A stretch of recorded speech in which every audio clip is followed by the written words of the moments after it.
मैं हूं अरमान आसिफ और आप देख रहे हैं Armaan Asif official. One nation one election आजकल पार्लियामेंट के साथ साथ पूरे देश में एक चर्चा का विषय बना हुआ है। बड़ी खबर वन नेशन वन इलेक्शन से जुड़ी हुई सूत्रों के हवाले से खबर है कि एनडीए सरकार इसी कार्यकाल में इससे जुड़ा हुआ बिल ला सकती है। One nation, one election. For one nation, one election. The government of Prime Minister Narendra Modi has called for a special parliament session.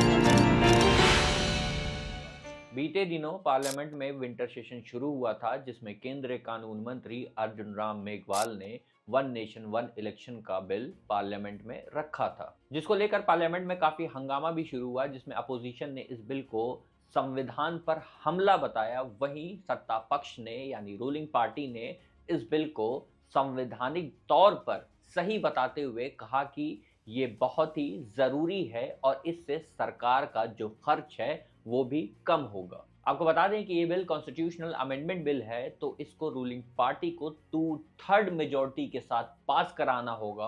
और आपको ये भी बता दें कि रूलिंग पार्टी के पास इतनी मेजॉरिटी नहीं है कि इस बिल को पास करा पाए। इस मामले को समझने के लिए आप लोगों को आज़ादी के समय 1947 में चलना होगा। 1947 में देश आज़ाद हुआ, फिर 26 जनवरी 1950 में संविधान को लागू किया गया और देश का पहला चुनाव 1951-52 में हुआ और इसी साल पूरे देश में एक साथ चुनाव हुए थे।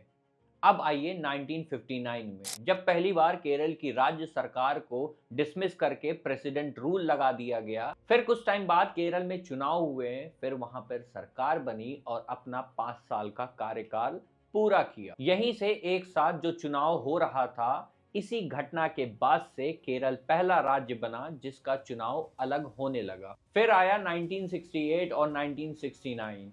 इन 2 सालों में कई राज्यों की विधानसभा को भंग कर दिया गया। इसके बाद यहाँ भी केरल की तरह कुछ टाइम बाद चुनाव हुए और सरकार बनी। इसी तरीके से पूरे देश में अलग अलग टाइम पर चुनाव होने लगे। आपको बता दें कि 1983 में इलेक्शन कमीशन ने वन नेशन वन इलेक्शन फिर से पूरे देश में कराने की बात कही, मगर उस टाइम पॉसिबल नहीं हो पाया। इसके बाद धीरे धीरे वक्त बीता और वक्त के साथ साथ वन नेशन वन इलेक्शन की आवाज भी सुनाई देती रही और वहीं अब 2024 के विंटर सेशन में इस बिल को रखा गया। अब ये भी समझ लीजिए, जब बिल को पेश और पास कराने के लिए वोटिंग हुई तो फेवर में 269 वोट्स आए और अगेंस्ट में 198 वोट्स पड़े। वोटिंग के टाइम में पार्लियामेंट में 461 मेंबर्स मौजूद थे। बिल को पास कराने के लिए 2/3 मेजॉरिटी चाहिए थी। इसके हिसाब से बिल को पास कराने के लिए बीजेपी और बीजेपी से जुड़ी पार्टी यानी एनडीए अलायंस को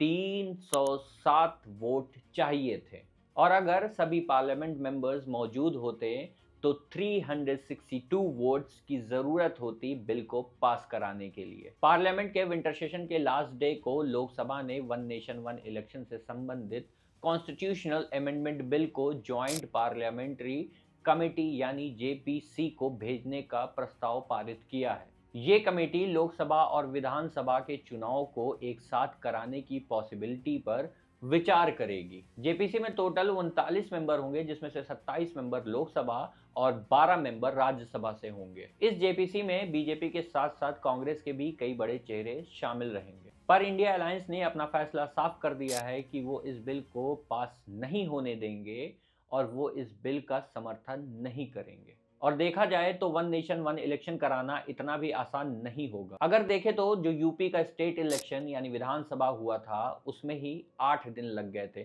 तो पूरे भारत में एक साथ इलेक्शन कराना इतना भी आसान नहीं होगा। और अगर कोई स्टेट असेंबली जल्दी ही डिसॉल्व हो जाती है तो उस स्टेट में री इलेक्शन कराने का क्या नया रूल होगा। अब ये सारी बातें तो आने वाले वक्त के साथ ही पता चलेंगी। फिलहाल आप अपनी राय जरूर कमेंट सेक्शन में बताएं। फिलहाल के लिए इतना ही। Signing off from Armaan Asif official.